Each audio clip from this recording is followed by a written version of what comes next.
We recently asked our viewers to nominate who they thought were the most remarkable women in the Panhandle. We received so many incredible submissions and have narrowed it down to 4. This week, we're highlighting Dr. Patricia Hardman. As News 13's Erin Morgan tells us, she's influential in the development of Gulf County and has a passion to help others with disabilities. I think it's just, in general, my background with my family in terms of you don't just talk about doing something, you don't fuss about it. If something needs to be fixed, you get out and do it. Dr. Patricia Hardman grew up in a family with a bloodline of working hard. Both my parents worked. My father was paralyzed as a police officer. After high school, she continued her education, eventually getting her PhD. But it wasn't until she became a teacher that she found her true calling. I was a teacher, a math teacher. And my first cousin, my aunt came to me and said, he's been diagnosed as dyslexic. And I said, okay, what's that? Yeah. And so there wasn't anything at that point in time. And he had the highest IQ in South Carolina and couldn't read.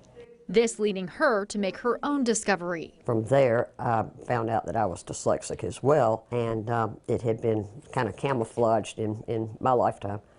And so that started me into getting a school going and getting kids some help. Teaming up with a doctor in Charleston, South Carolina, they started the first school in South Carolina for those with dyslexia. I think I'm more of a change agent than I am anything else. I open up opportunities for people to do things. It didn't stop there. She also founded the Dyslexia Research Institute in Tallahassee. But her heart didn't belong there or South Carolina.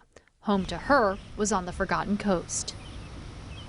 We used to stay at Mexico Beach, and we'd bring the boat over here, put it in the bay, and then go back over there at night. Well, I said, let's see what's over here.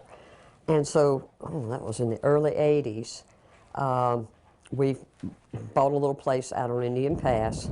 That move to Gulf County sparking a whole new fire. I would build a new house, flip it, and I got to where I said, now this is, contractors were driving me crazy. And I'm not a contractor. I said, but we can do this better. And I teamed up with an excellent contractor with a lot of track record, a lot of background.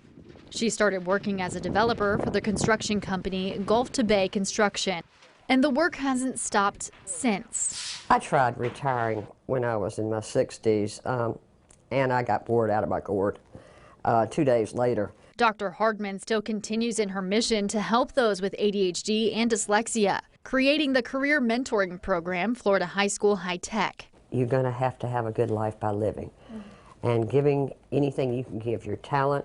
You don't have to have money. A lot of people give their talents or their time and make a lot more difference than somebody opening a pocketbook. She also plays an active role in the community, educating others on the assets that Gulf County offers. We have the turtles, we have the scallops, we have the gators, we have the otters. And some of that, maintain that. Don't give all of that away. Keep that too. Ensuring that others will fall in love with the area just as she did 40 years ago. Erin Morgan, News 13, Panhandle Strong.